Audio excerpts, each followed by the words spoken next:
Today we're looking at Cabot House, located on Louisburg Square, which I actually didn't know was the name, but here we are. It's beside Haymarket Hall, not too far away from Monsignor Plaza in the sort of northeastern part of Boston. There's a Mr. Handy and an active sentry bot that protect the area. Good news for me and you is they're friendly unless you fire on them, so if you're getting chased by anyone, it's a good place to start. You could talk into the intercom. You may have even encountered Edward Deegan by this point, and he'll have recruited you. Sometimes you can find him in the third rail or over in the Dugout Inn in Diamond City. Never noticed this plaque before. Cabot House 1711, which is funny because in real life, Cabots were one of the first families to enter Boston. Little fun fact. The door will be locked until you talk to the intercom or meet Edward Deegan and actually get the Quest special delivery. And then you get to enter. Once you enter, you'll have to talk to Jack and Edward. But everything in here is pretty awesome. It's all brand new. It's nice. Everything's perfectly preserved. From the steak to the drink to the items that you can find around here, everything's just clean and nice. There's pre-war lamps. There's loads of stuff. Now, depending on your actions, we'll change up how you can deal with them, and the final outcome, as this location is pretty much tied to the Parsons State Insane Asylum, both in quests and story, and outcome. Now, if we go down to the basement, you can go into this little room where they've decided to put up Edward Deegan. I mean, it's not as fancy as their bedrooms, but it'll do. You can get a mini nuke, fat man in the corner. He's got a master lock safe, nothing in it that's unique or anything, just a few good bits of loot. And then we can go down into the kitchen. Again, everything is preserved. It's nice. Unrusted tin cans. Lots of items that you don't see too much of anywhere else in the Commonwealth. And when you go down here, the fridge is stocked. Purified water. They've got Salisbury steak, rum. Lots and lots of stuff laying around. Now, there is one notable bottle you can find laying around, a bottle of bourbon that's unlike any other bourbon in the game. Now, that may come across as slightly strange, but usually bourbon is a consumable item. But in the dining room, there happens to be a bottle of it. Haha! This bourbon. Now, if we have a look, it's not in the aid section, which it should be. This one's actually in the junk section. You can't drink it, making it a very unique piece of loot, I take it. I mean, it's a nice bottle and everything, but it's the only one of the few, if the only non-consumable bourbon in the game. Why it's there, I think it was just a little bit of a mistake. Now, Wilhelma lives here, as well as Emogene and Jack and Edward. They're the four that live here. Lorenzo may reside here briefly if you pick a certain ending to it. Now, going into the laboratory, you can get the Zeta gun. You can get an even better one at the end of the quest line if you side with Jack. There's a terminal that if we unlock, we can have a little read of a lot. There's a lot going on, so let's dive right into it. From 1968. I think I finally have this new terminal set up correctly. Let's see if it saves. Yes! I can already see this is going to increase my productivity immensely. Never mind mothers garping about newfangled contraptions. I see that I mistyped my name on the setup screen. I'll have to check the manual for now on how to fix that. Would be annoying to see that every time I log in. Jack Cabot, but he spelled Cabot with a 0 instead of an O. A few months later, still learning how to work the new computer. Searched the manual for an hour last night, but couldn't find any out on how to reset my name on the login screen. Oh well, hardly worth worrying about it right now. I'm sure I'll figure it out eventually. At some point, I need to take the time to transcribe all my old paper notes into the system so I can easily access them. But for now, let me summarise my progress so far in understanding Father's condition, so I have a baseline to refer to here. Number 1. All attempts to directly remove the artifact have been unsuccessful so far. Father's blood pressure dropped precipitously, and detectable brain waves nearly flatlined each time. The results were the same. Total anesthesia, father unconscious. Local anesthesia, father conscious. Several types of antipsychotics. To do, fill in exact list and dosage of my notes. Varying doses of LSD. To do, fill in dosages. Number 2, this implies disabling the artifact in some way will be necessary to remove it from Father. Question is it the psychotic effect permanent? I.e., will it survive removal of the artifact, or is the artifact actively and directly inducing it? 3, I've been very cautious with directly physically interacting with the artifact since the early days. My initial attempts to probe or tinker were met with similar physical symptoms in Father to attempt to remove it. I won't attempt to remove it again until I have a much greater understanding of the artifact's inner workings. 4, active scanning of the artifact itself has proven useless. I currently consider this a dead end. X-rays. So far, I've proven opaque to all my scans. Obviously, I'm limited to the amount of radiation I can risk subjecting Father to. 2, radio imaging. Again, the artifact is opaque at all wavelengths. Passive scanning has been more promising. This is an area I plan to devote more time to. The artifact radiates across the electromagnetic spectrum, and of varying strengths and wavelengths. I have some basic telemetry already built into Father's cells, and I've been collecting data for the past 2 years.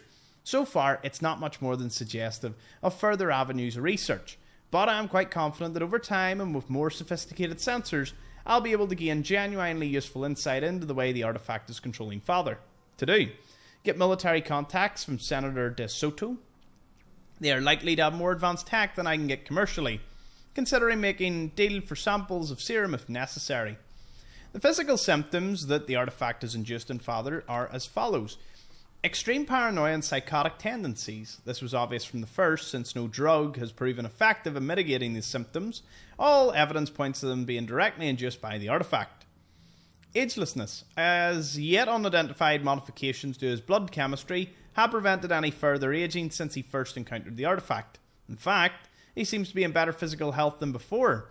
It seems likely the artifact is actively monitoring and correcting any problems it finds with its host organism. Telekinesis. The most surprising ability, I tentatively believe that this is not actually telekinesis, but it's some generated directly by mechanisms in the artifact itself, perhaps using manipulation of gravity waves beyond our current technology. Increased physical strength. Perhaps a side effect of the artifact's monitoring and improving of its hosts. This caused some difficulty early on in Father's confinement, before I was fully aware of his abilities. But is now merely something to keep aware of.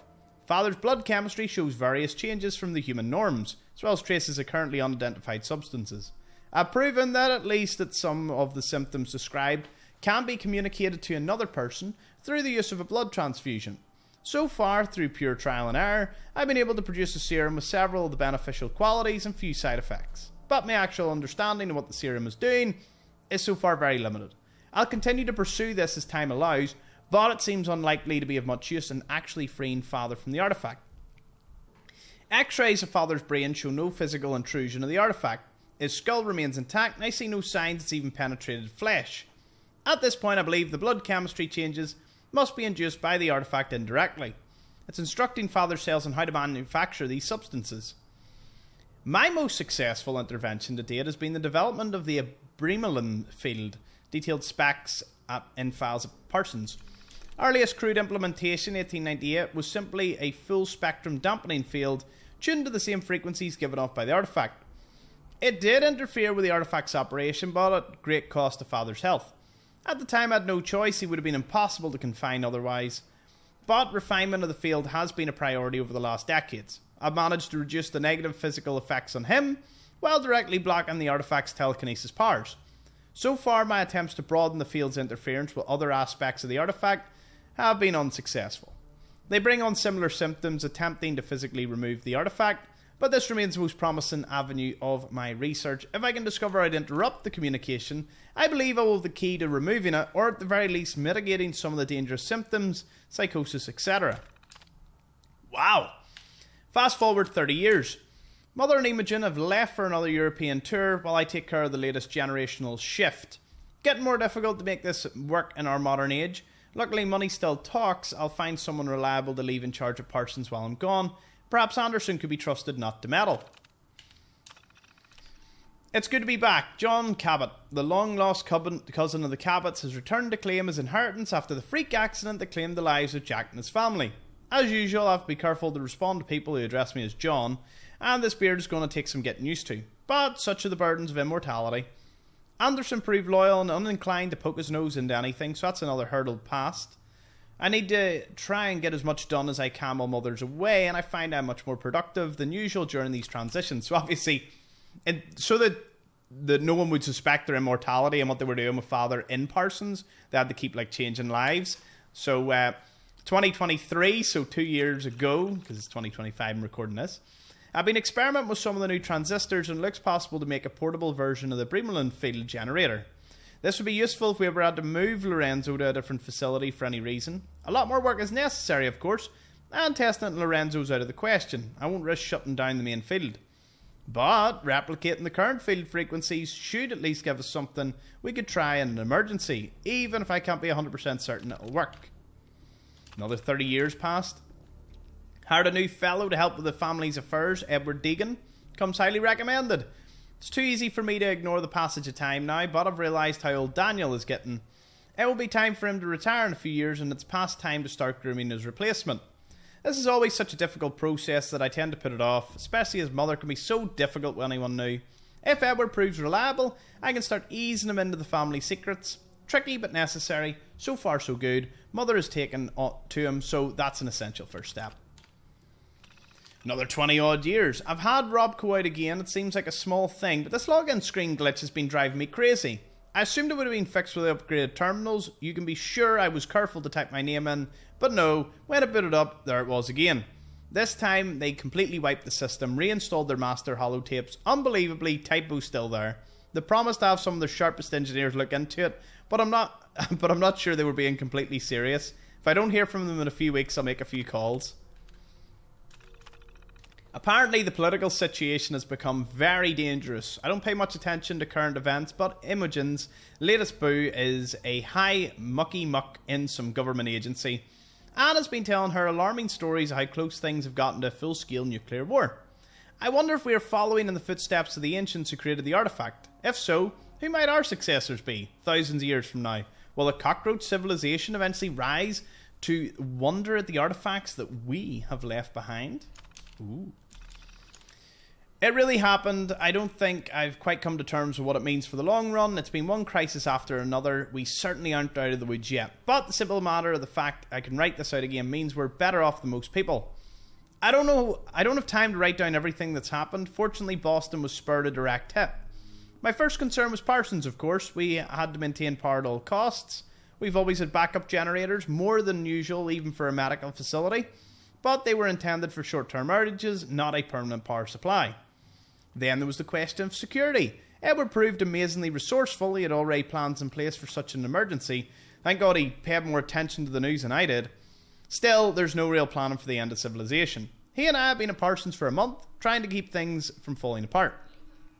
Edward has been taking out more than he should, and I'm afraid he's taken a heavy dose of radiation. But there was really no choice. I'll do what I can for him. I don't know how I could replace him now. Emogene has stepped up amazingly. I had no idea she had it in her. The man we left in charge here proved unreliable, apparently cracking under the pressure, and tried to evict Emogene and Mother at gunpoint. He didn't reckon on Emogene, and neither did I. She took charge and somehow kept things here secure in spite of everything. I'll have to see what Edward can do about a more permanent solution for power and security for Cabot House. But for the moment, things look better than they might. I expect even our resources will be tested to the limit over the coming years, but in some ways I'm glad of the challenge. One thing's for sure, the end of the world is not boring.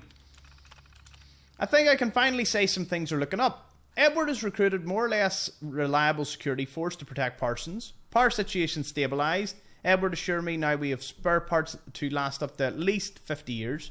Moving between here and there is the biggest problem. There's no sign of any return of law and order, just the opposite. But Edward has proven skilled at dealing with the various groups of thugs that have sprung up. Speaking of Edward, his radiation sickness has developed in a most fortunate way. For a time I thought he was surely going to die, but then his condition stabilised. He's now actually immune to further radiation. Apparently this is not unknown in other survivors. Although Edward tells me there's a strong prejudice has developed against these people. Hard to understand as they seem uniquely qualified to survive in the new world. One benefit of the end of civilization that I hadn't anticipated: there's no need for us to have to die periodically. I can go back to being Jack Cabot again for the foreseeable future. No more neighbours to poke their noses into our business. Last entry. I've lately immersed myself in Lorenzo's work like never before. I wish now I'd made more effort, when it was still possible, to try to locate the site of so-called Ubar. After my initial failed attempt to find the site, I dismissed it as both hopeless and useless. Better to focus my energy on the immediate problems. I believe Ubar was somewhere in like Saudi Arabia, Middle East, that sort of place. I dismissed, but now, after going over Lorenzo's papers more thoroughly, I believe there's enough clues to the general location that a large-scale search using aircraft might have been feasible. Something that wasn't possible in my first attempt, of course. Maybe I could have found some other artifacts I could have studied more directly, even if they were for completely different purposes. It would be invaluable in understanding how ancient technology worked. I've also come to realise how brilliant Lorenzo was. I was far too quick to dismiss his theories. The arrogance of youth. And now I'm convinced his essential premise is correct. The artifact he found was not made by humans. All the evidence was there, but Lorenzo was the only one who put it together and actually understood what it meant. A staggering thing to think of. If only he had been capable of dealing with fools a bit more diplomatically, he might have gained more general acceptance of his theories and not been driven to such secrecy as his final expeditions. On to the rest of the house. As we move up the stairs, you will need a key to get in here. You can either kill Jack or wait for the storyline to eventually progress. Once you do get through, you'll be into a little corridor here. You can see some of the things he displays, maybe artifacts from his father's expeditions, plaques, slabs, loads of things lying around. This is a little storage area. Again, another steamer trunk full of gear. An undamaged American flag. Again, a rare find. Into this room. And it seems to be a main bedroom, probably for Wilhelmia. Or it could be Jack's, it's hard to tell. We know in here, there's a wee Massachusetts journal that you can pick up. A lot of people seem to forget about that. Lorenzo Cabot's journal. Thursday, 8th of February 1894, off Cape Cod aboard the SS Wakeful. I'm finally away. Emogene and Wilhelma came to see me off. Emogene began begging me not to go, as usual. Poor girl, she takes these partings hard. Jack wasn't there, of course. He thinks I'm making a laughingstock of the whole family with these expeditions. Has no time for what he calls ancient superstitions. No matter, this time I'll return with proof that even Jack will not be able to deny. Saturday, 10th of February in 1894, in the Atlantic on SS Wakeful. The weather is fine. The captain promises a quick crossing to Lisbon, capital of Portugal.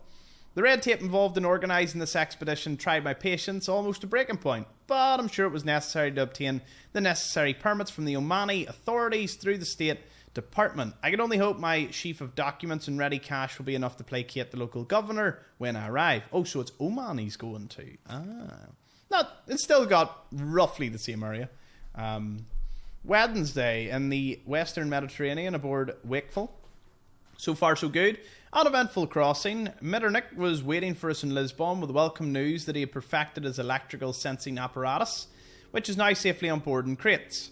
If it works, as he claims, this may save us weeks or months of excavation. He's in the Suez in Egypt. Still waiting to finish hiring our team of diggers. I am beside myself with the impatience to be on my way. We're close now, but I know from long experience we'll have better luck with an experienced Egyptian team than relying on locals. In Salalah, Oman. At last, we docked yesterday. I've been unloading at a feverish pace, and any more delays will be in danger of having to postpone until summer heat has passed. In Edam, in Oman.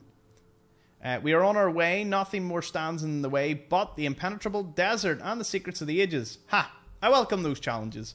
They seem like child's play after the endless delays and paper shuffling bureaucrats have had to overcome to get here. The empty quarter in Arabia. We have reached the spot without incident. Some superstitions are growing from our local guide, and I take it to be a good sign. Tomorrow, if Metternich's apparatus works, if not, we begin digging in the traditional way. Oh.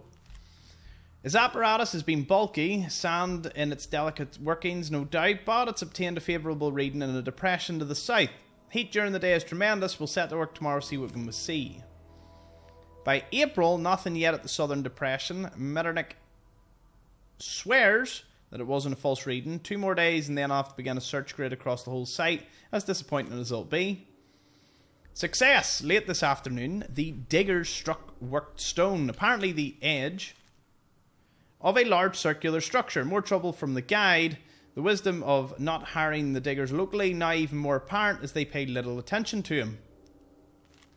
I'm now convinced we found Ubar itself. We uncovered several fragmentary inscriptions with runes that match ancient texts. Excellent progress clearing part of what appears to be a monumental plaza. All work has stopped. Sandstorm, one of the worst I've ever seen. We are huddled in our tents in the lee of one of the large outcroppings and must hope to ride it out.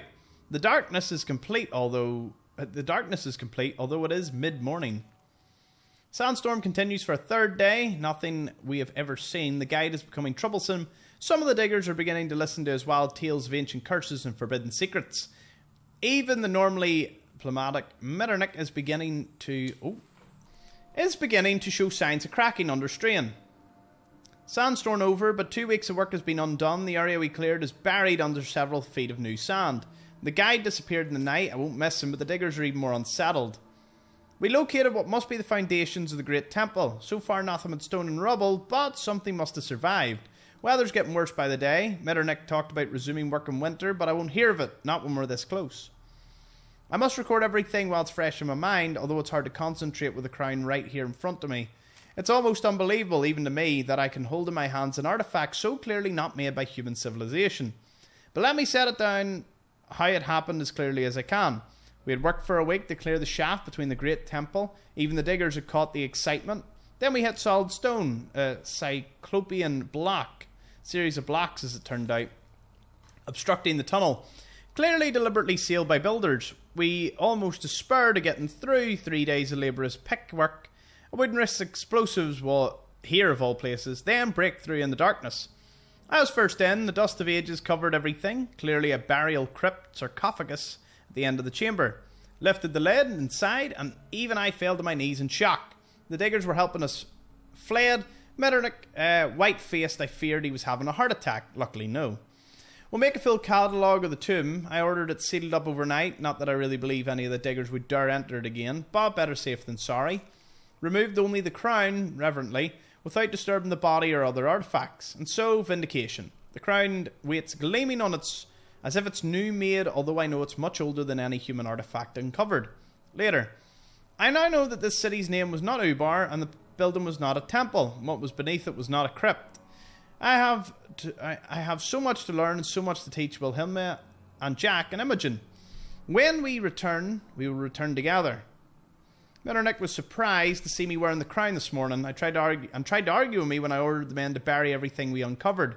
It doesn't matter now. Sandstorms will erase all evidence we were here long before I can stumble across the site again. And the city's location is now safe with me until I can return and uncover more of her secrets when I am ready. Wow. That was a fair bit of reading. Pretty good. Lastly, we've got this room. This is Imogen's room, I believe. So let's have a read of the last entries.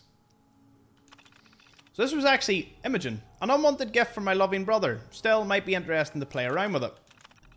This whole computer thing turned out to be more interesting than I thought. I've been learning a lot of various BBSs. Jack's been griping about some mistake he made in setting up the terminal, so I poked around till I found the file. It would be a simple fix for him, but not nearly as much fun as watching him try to solve it on his own. So she actually sabotaged his computer, which is a really cool sort of play on things. Was playing around with new ideas and hit upon a good gag. I wonder how long it'll take for Jack to figure it out. Went to see Father again. I just showed up at the Parsons and threatened to make a scene until Jack finally agreed to let me go down. I don't know why I keep going. Father puts on quite an act for me, but I know it's not really him. Not since he got back from his trip wearing that horrible crown. I keep hoping that somehow he'll come back, that I'll see even a glimmer of the real person again. Maybe Jack will eventually succeed. As annoying as he can be, I can't deny he's very smart. I went off the serum for a whole month and I thought I could stick with it this time, but when you actually feel yourself getting older by the day and you know you can fix it, it's hard to give up youth and beauty voluntarily. I bet most people couldn't do it even if they had the choice. 100 years pass? Apparently the Robco techs don't even know how their own systems work. I mean, it's just a simple bat file in the root directory of a database server, for crying out loud. Hardly the hack of the century or anything. Things are going from bad to worse. The things Robert tells me, this is obviously the agency person that she was dating that Jack mentioned. Most people don't even know how bad it is, and here we sit, safe in our little Cabot family bubble of privilege. I've tried to talk to Jack about it, but he's in his own world as usual. I doubt he even knows what year it is. And Mother, don't even get me started. Her whole life is a state of denial.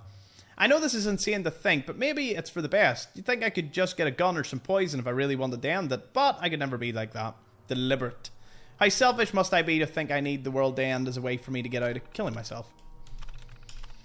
It's happening. I think a ball must have hit somewhere near. Power's out, and as far as I can see from here, the emergency power's still on in the house, but not for long. Edward and Jack are trying to get the Parsons. Priorities, you see. Jack left Anders in charge. He seems competent enough, but there's something about the way he's been looking at me since it happened. I don't like it. Better get back to Mother. I got the power on again. Things are very bad, but I would never admit this to anyone. This is the most fun I've had since I can remember. I'm not bored. Maybe this is how most people feel all the time. I really can't remember how I felt before the serum. Oh, and Anders is dead. I killed him. No one can believe it. 2 days after Jack left, he decided the Cabot house belonged to him. Mother and I would have to leave. I can't really blame him. I mean, it was the end of the world. I'm not sure most employment agreements cover that, but he made the mistake of underestimating me. He didn't know how fast I was or strong. I would have just made him leave, but he decided to fight. Probably better that way. One less person there who knows about what we have here. Haven't heard from Jack for a week. He and Edward made it there, at least. Jack radioed in when they arrived, tried to be cheerful, put on a happy face for Imogen. But who really knows if they're going to manage? At least Edward is. If anyone can get through this, it's Edward. Jack made it back, finally. Says Edward's very sick from radiation. He left him at Parsons. I don't think he expects him to live. I'm not sure why neither of us is sick. I was out quite a lot, and now that I think about it, maybe it's another benefit of Jack's magic serum. I have to thank Father next time I see him. Turns out that eventually, even in the apocalypse, can get boring. Jack and Edward are too good at keeping us safe. It looks like the Cabot family is immune from the end of the world, just like everything else. We just shrug it off and keep on going, just like we always have. Sometimes I feel very pleased that it makes me feel incredibly superior. Sometimes it makes me sad. Most of the time, it's just boring as hell. I've stopped even telling anyone where I'm going. The world isn't as dangerous as Jack says. There are still people out there, living their lives like they always have. I guess most of them are willing to kill you now, but that's probably because they can. I always got that feeling that plenty of people would have liked to see us dead before, but they just couldn't get away with it. Last entry. I don't know how Jack keeps himself busy, day after day. You'd think he'd realise that it's hopeless by now. Although these years and years... or after all these years and years, maybe he's just going through the motions, the way I am. Or maybe he's stopped trying to cure Father. I mean, what happens after? Dust. I mean, the only one he's ever tried to go without the cure. Maybe Jack and Mother think they could give it up themselves, but I think they're fooling themselves. That's Imogen's story. Quite interesting. Again, if you don't know where she is, she's actually at the Charlesview Amphitheatre, and you get a wee quest to go get her. You have to go to the third rail to find out, but I think you can basically skip it and go to Charlesview to get her. So that's one of the tasks, and then you can just easily open the doors and get out of here once you get the key. That's the story of Cabot House, though, all racked up. Lots of lore. It's a really cool quest line. I do love the location and the people involved. So yeah, I think if you side with Lorenzo or Jack, I think you get one of the bedrooms, and if I'm not mistaken, if you end up siding with the other one and you kill everyone in the house, well, I think you get the house anyway. So, pretty good outcome for you either way. And that's Cabot House. Thank you for watching.